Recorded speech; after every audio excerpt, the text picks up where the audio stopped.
Guys, thank you for watching. Today our guest is Mr. Tom Abinanti. Abinanti. There we go. Assemblyman Tom Abinanti, who's running for re-election on his position. Thank you for taking the time. Thank you for coming on Yonkers Voice. And to let our audience, people of Lower Westchester County, know what you stand for, the things that you have accomplished, the things that you are looking to accomplish. Tell us a little bit about you, the man, and then let's talk about you, the politician. Okay, fine. Thank you first of all, thank you for inviting me. It's always good to see you again, and I appreciate the opportunity to speak to the people of Lower Westchester. My name is Tom Abinanti. I am married. My wife is a retired school teacher. I have 2 children. My daughter is a doctor. She has 3 of her own children, so I have 3 grandchildren.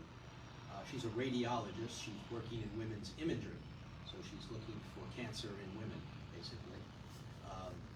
I have a son, my second child. He is 22 years old, a lovely young man. He has autism.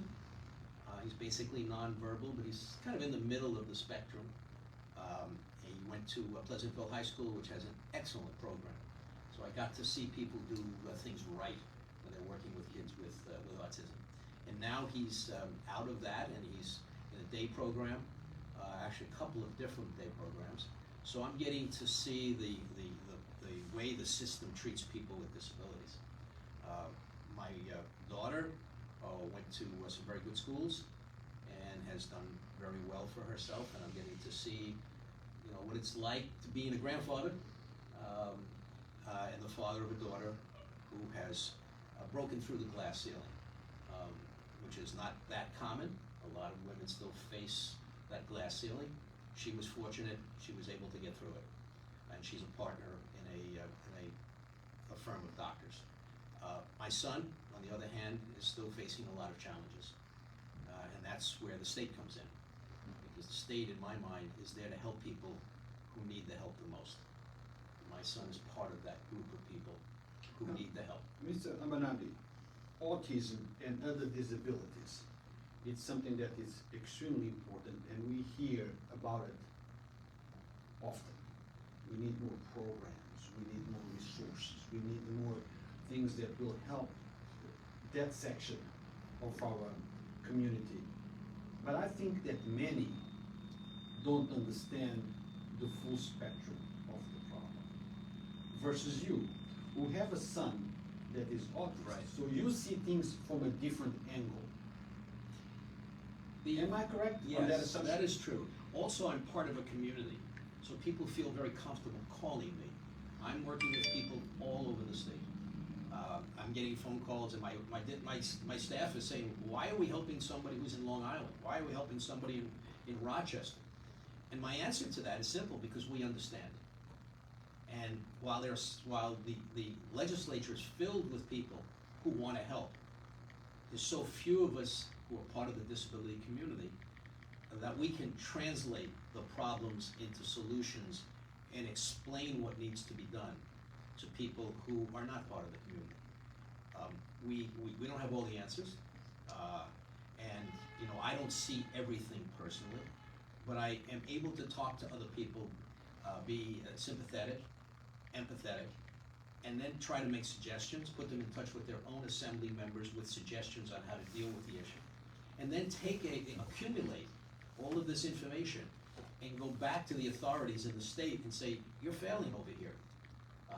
We have a perfect example right now where the OPWDD is trying to bring students from Massachusetts back into New York because it's very expensive over there, and they're saying they should be in-state. Well, they're out of state because you don't have the services in the first place.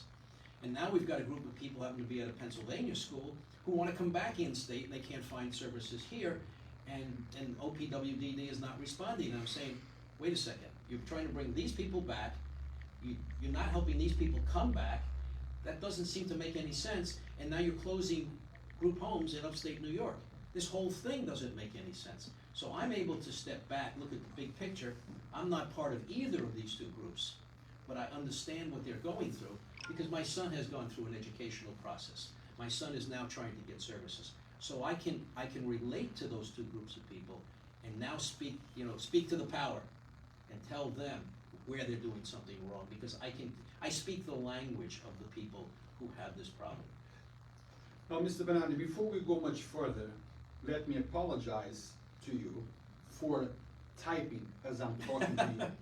I don't want to appear that I'm rude, not paying attention No, I to what you're understand. saying, but we're monitoring the questions that are coming in, because we are live on Yonkers Voice, and there is people engaging already.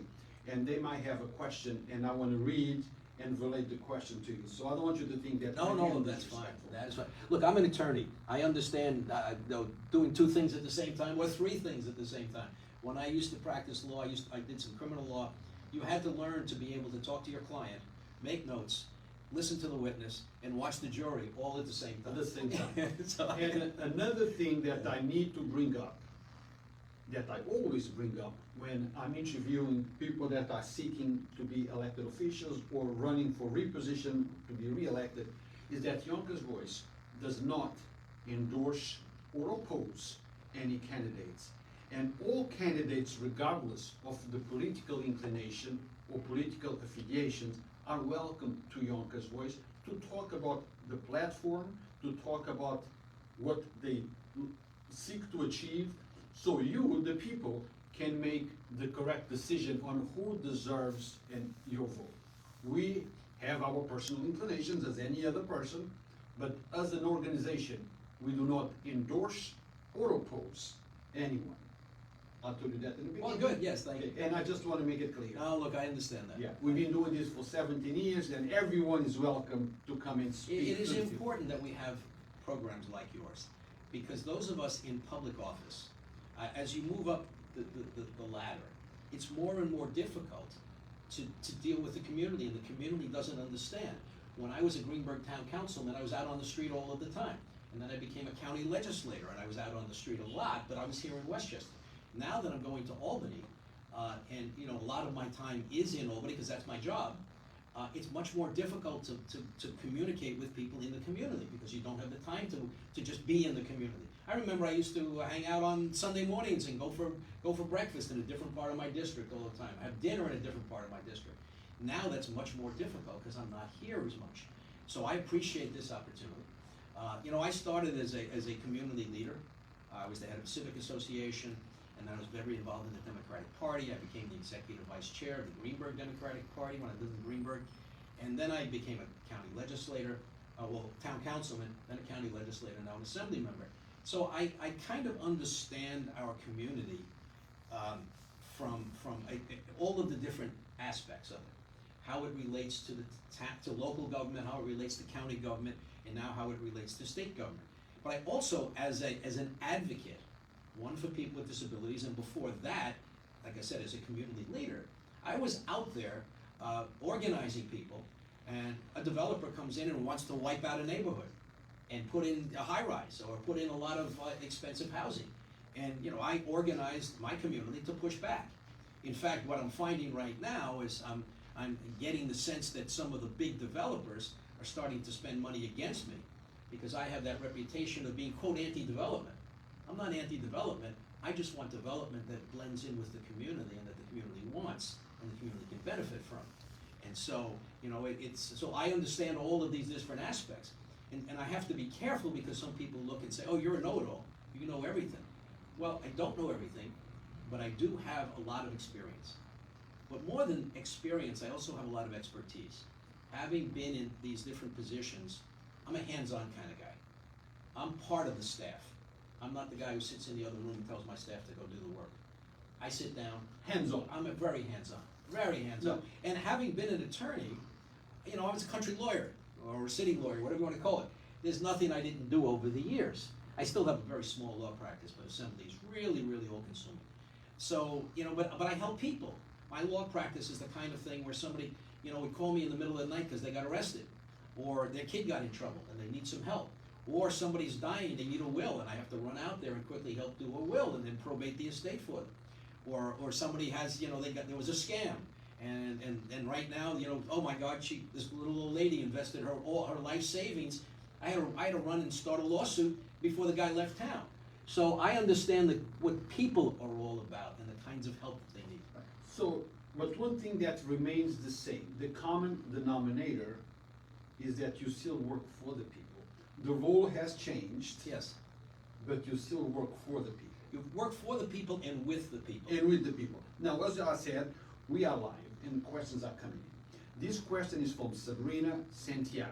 Thank you, Sabrina, for participating. The question for the Assemblyman is, I, meaning her, recently testified before the New York State regarding the budget with little result. What would you do for Yonkers residents that are needing the direct services for those individuals with special needs if re-elected? Now, let me point it out that Sabrina is the mother of a special child. Well, first of all, I'd ask her to call my office so we can deal with the individual problem and see if we can help her. What's your number, sir? 914-631-1605.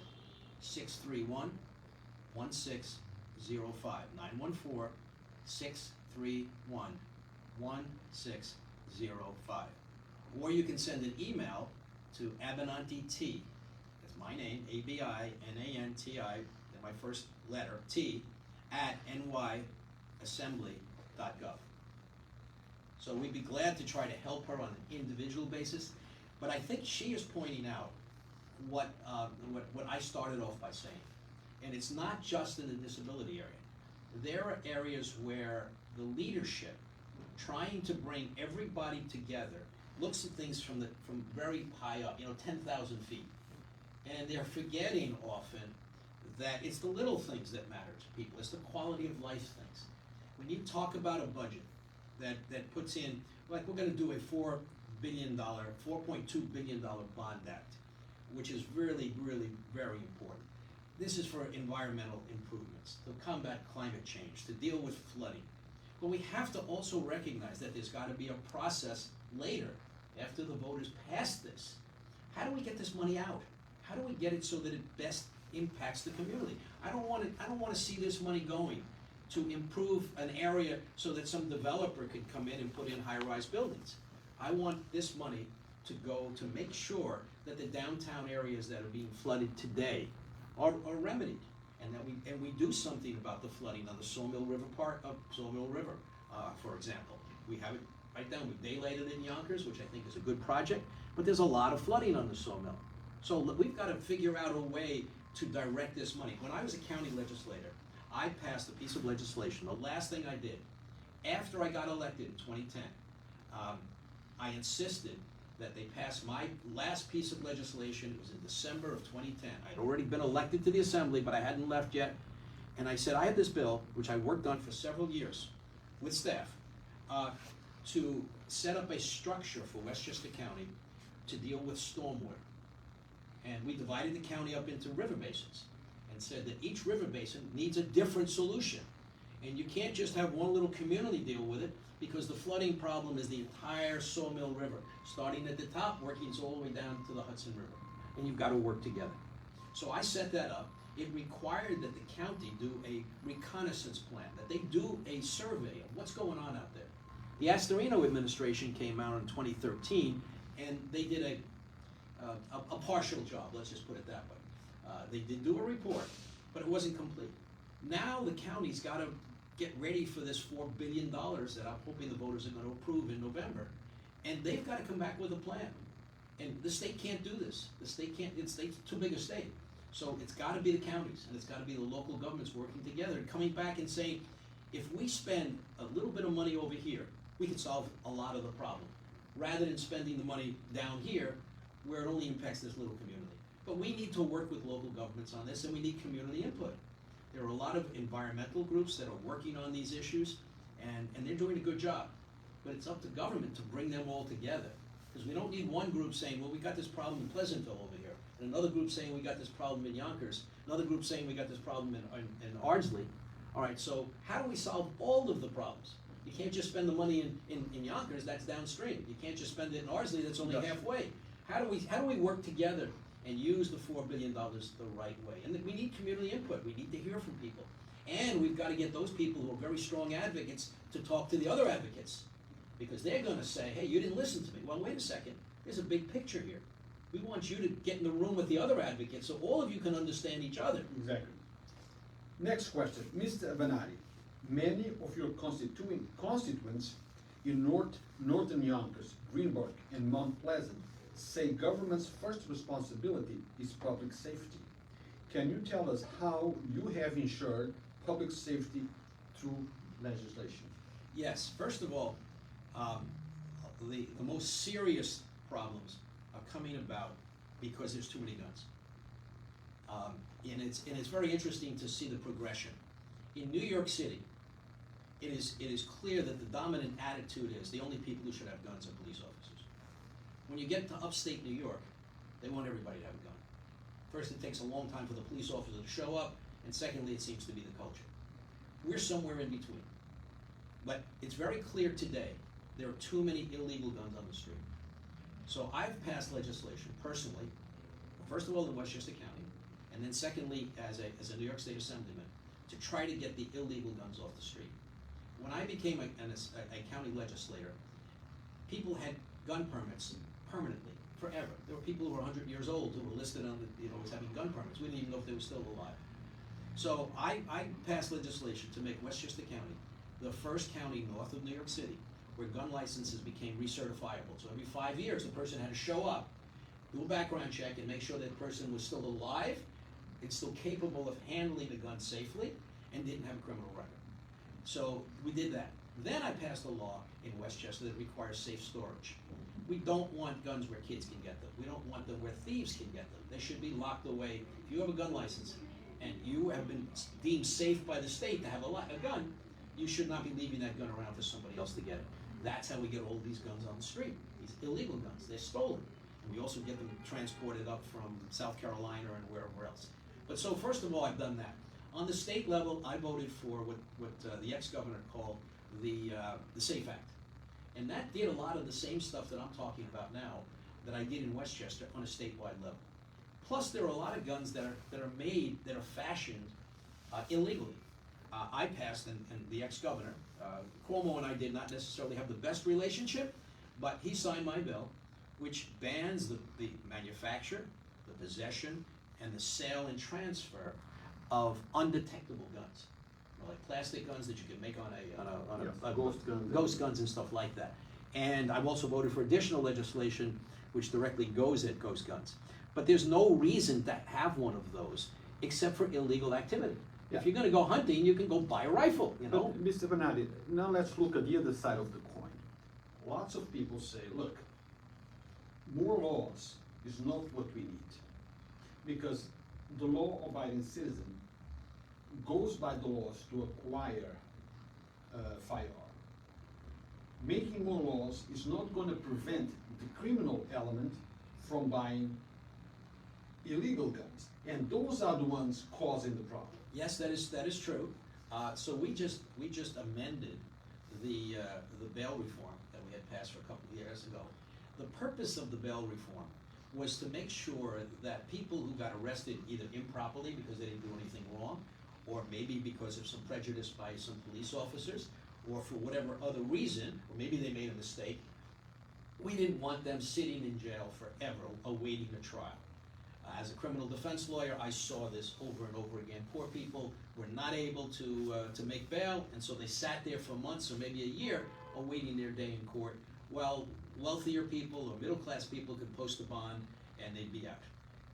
What's happened is we have seen that in some cases, people with illegal guns were getting out without bail, and that was causing a problem. And this is where I tie the two pieces together.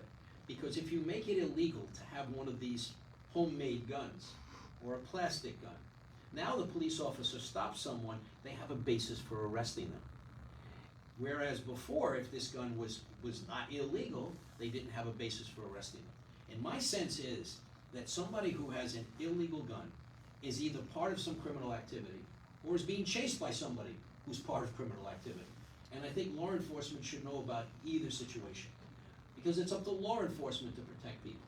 And in a city particularly, we really don't want people with their own guns shooting back. I mean, I think we saw this in Mount Vernon not long ago. Yeah, Some young kids got shot and And last week in a mall somewhere, I believe North Carolina, that somebody shot in a mall, exactly. assuming that Yeah, she was. so we don't want a battle, okay? This is not what we're trying to do. That's why we have law enforcement. Now, look, there are problems with law enforcement. I got a lot of friends in law enforcement.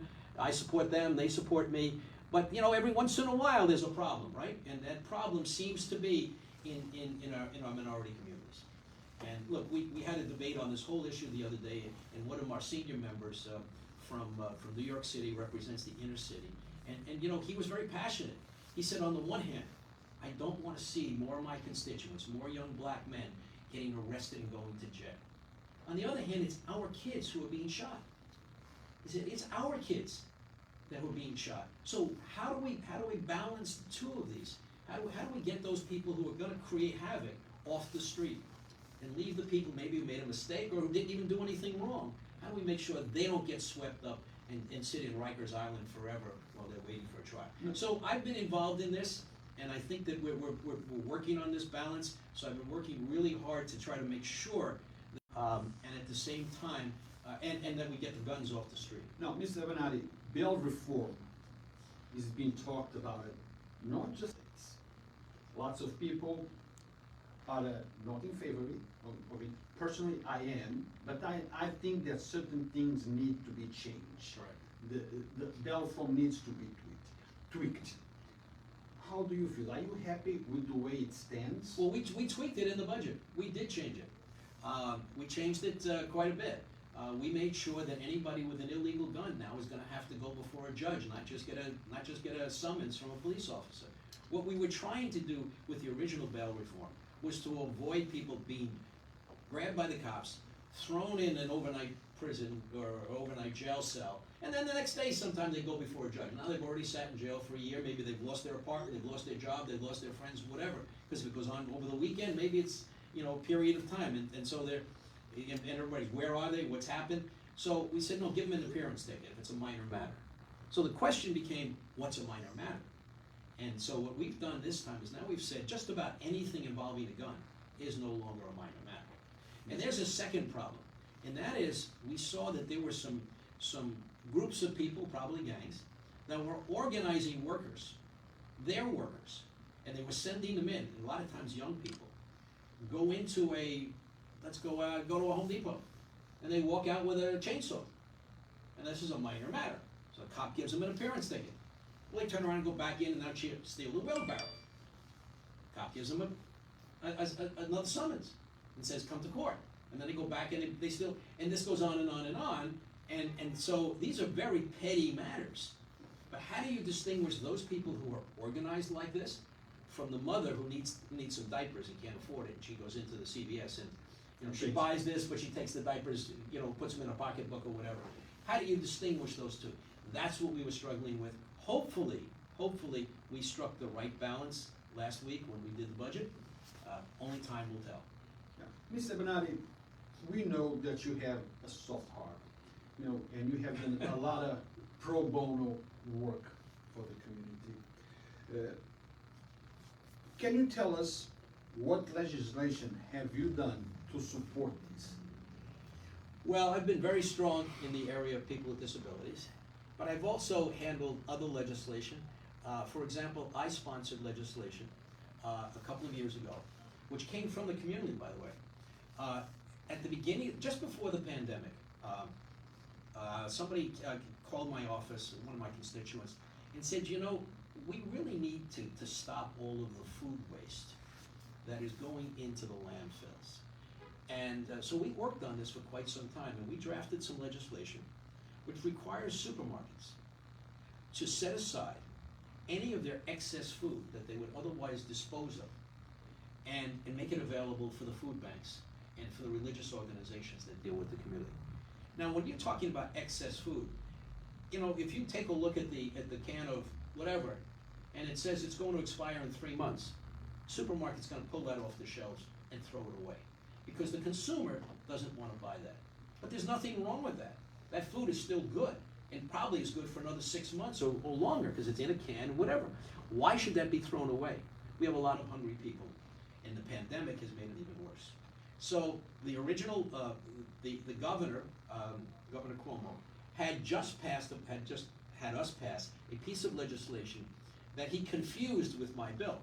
His bill was to try to force people to compost and to not throw away the ham sandwiches and all of the other stuff from an event and whatever. So we negotiated back and forth, and we were able to put the two together. So now the current law, which we tweaked again to make it extend longer, now expires in 5 years, and it is both. So we're trying to encourage the large producers of compostable materials, you know, like the ham sandwiches and the stuff that are left over from a buffet and all of that stuff, to give that away. Now it's a little bit more dangerous. You got to be very careful. You know, you got to do it right away. You don't want people to get sick.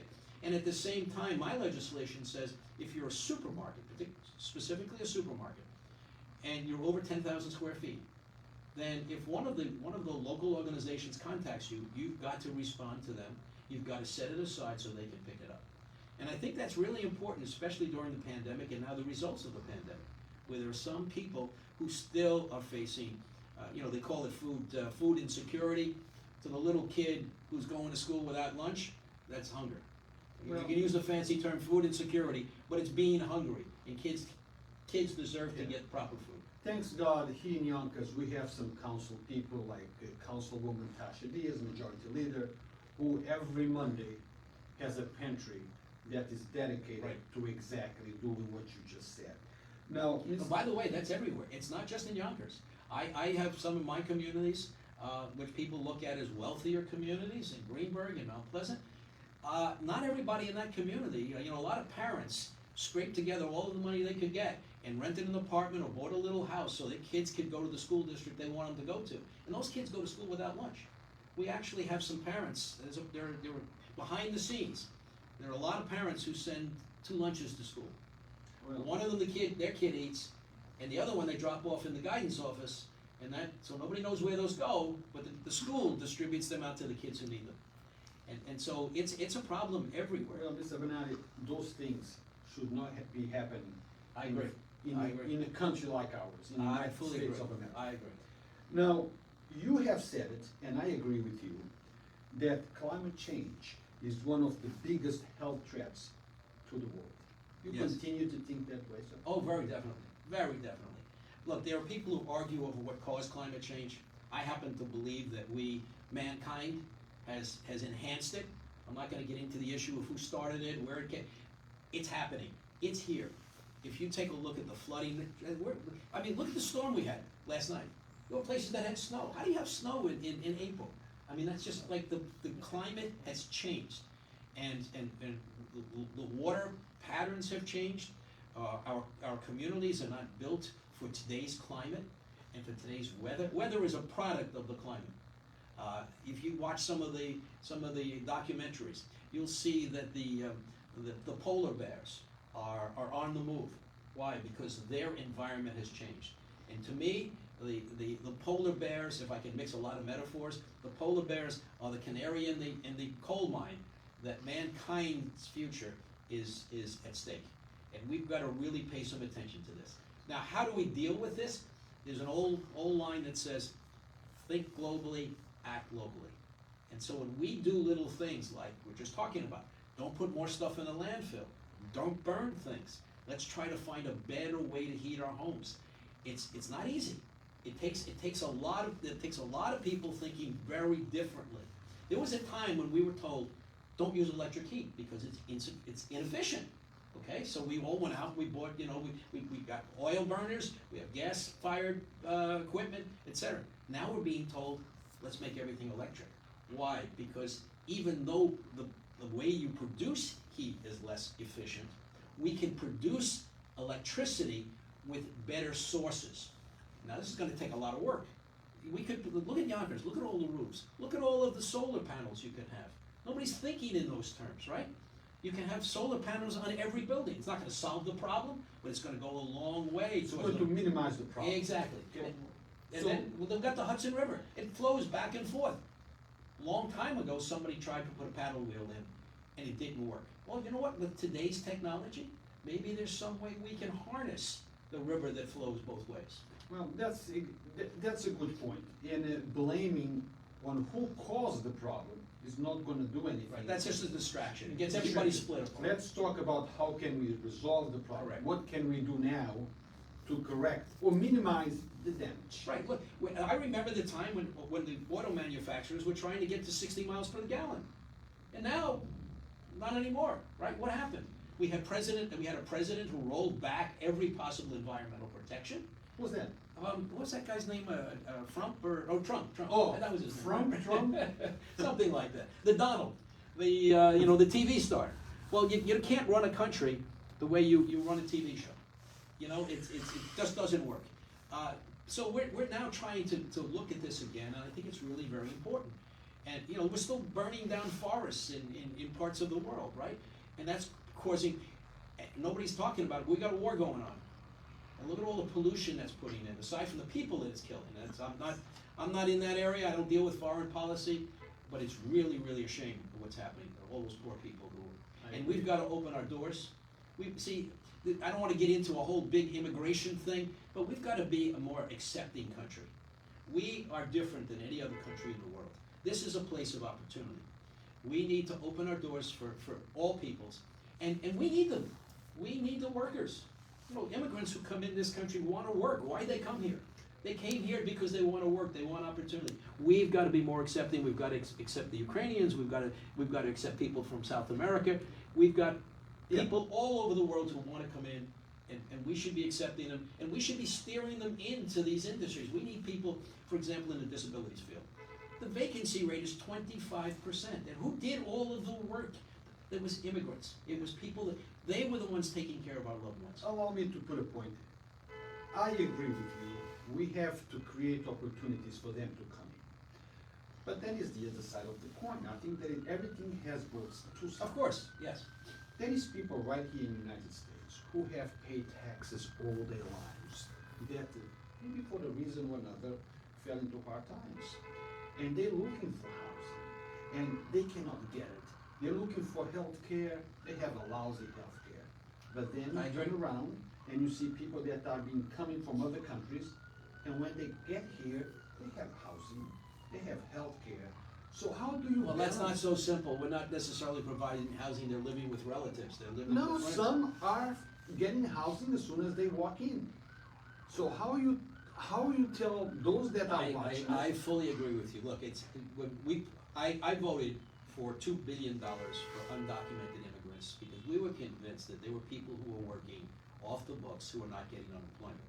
But at the same time, I had a lot of people who were struggling when they lost their jobs to get unemployment insurance. But you see, this is where we need people to talk to each other. The advocates for the immigrants were very strong. And they attacked me as being a racist for not wanting to give them $3 billion. And I said $2 billion I think is a lot of money, and that's going to solve the problem.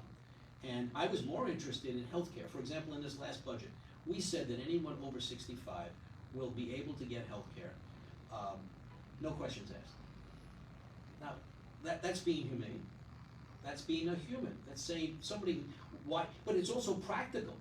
You don't want people to show up at the hospital at the last minute when they're very ill and then get charity care that the hospital pays for them. No, get them to a physician early on. Prevention. Prevention is the way to go. And so I think that universal health care is a good idea. I'm in favor of the New York Health Act, which would be universal health care in New York State. We've got some things that we've got to work out. There are some union members, some labor organizations who say, wait a minute, we worked really hard to get our plans. We gave up benefits, other benefits to get our health plans. And I think that the sponsors of this legislation have to sit down with them and work out a way to do this. But if we want to be healthy, if we want our kids to be healthy and safe, everybody in the community's got to have health care. Otherwise, you're going to have diseases spreading. You're going to have people who are going to be very ill, and that's not good for our whole community. But I agree with you, we cannot have a policy that favors immigrants over those who are here. We've got to figure out a way to work them in. I'm in favor of a path to citizenship, and I think anybody who comes in should get a a tax ID number. If they want to work, fine, let them work, let them pay taxes. Now, we have to conclude our interview sooner or later. Oh, we've got so many more things to talk about. Yeah, so you're more than welcome to come anytime you Okay. want. But election is coming up. Yes. Let's say I'm not decided who am I gonna vote for. I need to learn more. Now, my question to you is, why should I vote for you versus vote for your opponent? Look at the camera and talk to those that I will tell are the asking people. those questions. Okay. First, I think I have the experience, the expertise, and the energy. Anybody who knows me, they call me the Energizer Bunny. You know, I am working 24 hours a day for the people in our communities. I have an opponent who's a good woman, who's served in office for quite some time, but who's term limited and needs a place to go, wants to continue to serve in government. My recommendation is that she work with the county executive until another spot opens up. I'm doing a good job, and I'm not done. You know, you just don't walk into the legislature and automatically have influence. It takes years for you to develop relationships. New York City is the largest city in the country, but New York State is the largest dairy state. So you've got to learn the state. You've got to understand how to speak with your colleagues, and that takes time. And how to fashion proposals that everybody can support. You just don't go in as an advocate and expect everything's going to happen. So I believe that I'm in the middle of things. I'm the new chair, the first chair of this new committee on people with disabilities. We're just in the process of setting up the network around the state, of setting a new agenda for the assembly, and educating the assembly staff on the needs of people. And so I don't want to leave now when we're just starting this process, and we have a lot of work to do for people. And I'm a very strong environmentalist. I'm a very strong gun control advocate. And I've been very involved in the community. We've brought back, through my office, millions of dollars from the state. But I just didn't bring it back and give it to one building or one developer or something like that. We went community by community. Tarrytown, for example, was entrusted with putting out the fires at the bridge. They had this tiny little boat. I got the state to get them $350,000 to buy a new fireboat, so that there's public safety. If there's a fire along the shore, they can come in from the water side. That would help every one of our communities. And I've gotten monies for all of it. We got a community center in Greenburgh. We've gotten monies there. That is a community, an inner city community in a suburban town. And they have some inner city problems, and we've been trying to help them. We've got housing throughout our district. We've got housing authorities.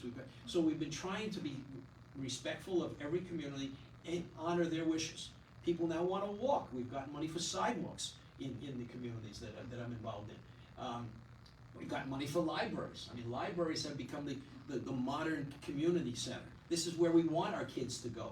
This is where we want them to hang out. We don't want them on the street corner. We want them down at the libraries. We have professionals who can help them understand the internet, who can apply for a job, who can research online and teach them the tools that are necessary, and meet other people in an intellectual environment where they can converse, where they can talk, where they can read, where you prepare yourself for education. We did a great job on education this time. We brought more money to education than ever before, but we've also put money into community schools that have wraparound services that are really very important for those kids who don't have the home life where they get the guidance that they need to have. And but education is not just a preparation for another degree. It's a preparation for life. You want people to be able to be a person who can look to the future, who can understand, a theater, who can understand and appreciate music, whatever kind of music, whether it's Baroque or whether it's rap. It should be more than just, okay, I'm listening to the radio and who's the next stuff. No, understand it. What's the message coming from that person who wrote that song? Why is it a certain way? They're talking about love. They're talking about loneliness. They're talking about loss. That's the poetry of this generation, and we want people to understand that. And when you raise the level of understanding of everybody in the community, you have a better community. You have people that can work together. They can problem solve. They don't just get angry.